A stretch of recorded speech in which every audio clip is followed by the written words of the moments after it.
ক্ষমতার ভর জনগণের কাছে নিতে গণভোটে হ্যাঁ ভোট চাইলেন উপদেষ্টা সৈয়দা রিজওয়ানা হাসান।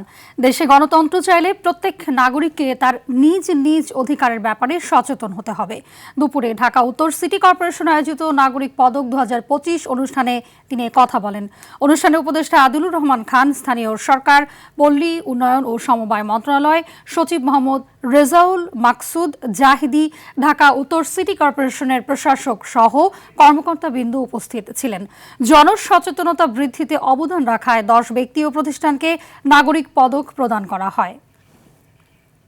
সত্যি সংস্কার চান তাহলে উত্তরটা আমাদেরকে হ্যাঁ বলতে হবে।